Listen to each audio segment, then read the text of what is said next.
ย่างเนาะฮะ ตอนนี้บ่ยอมขึ้นรถมื้อนี้บ่ยอมขึ้นภูนี่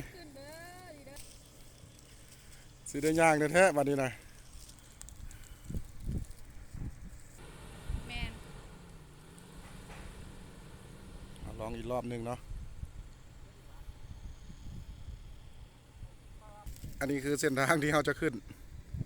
แหมมัน สูงอย่างนั้นนั่น อืม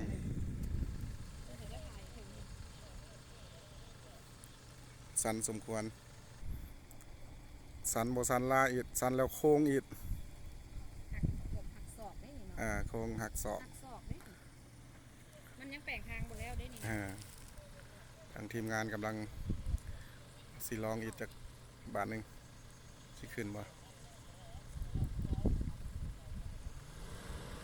ลองมาแล้วมาแล้ว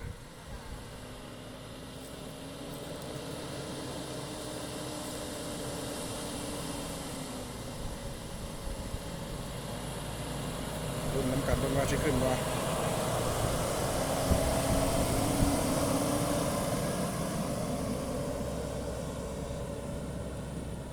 ขึ้นบ่เนาะ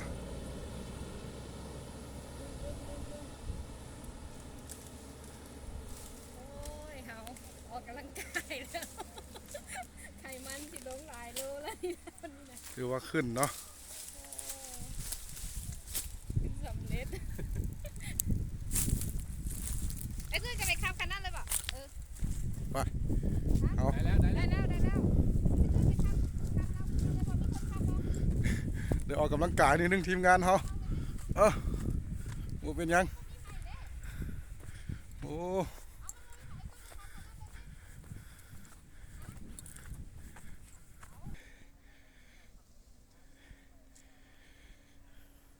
สูงสันบ่ธรรมดา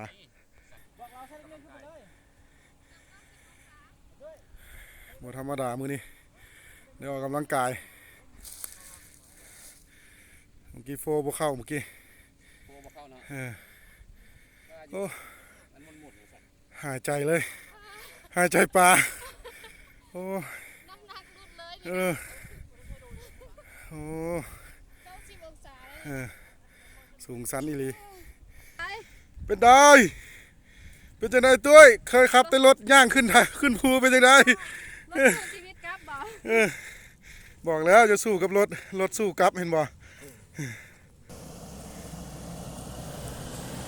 คันนี้มีปัญหาเด็กหนึ่งกินก้อนโอ้ละขึ้นรถแล้วตอนนี้กำลังจะขึ้นภูนี่กินบ่ได้โอ้ไปน่าจะบ่มีปัญหาตัวนี้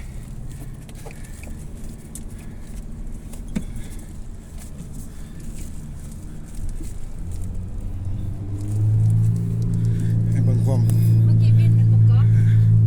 รถมันรถเนาะบ่มีปัญหาวันนี้นะ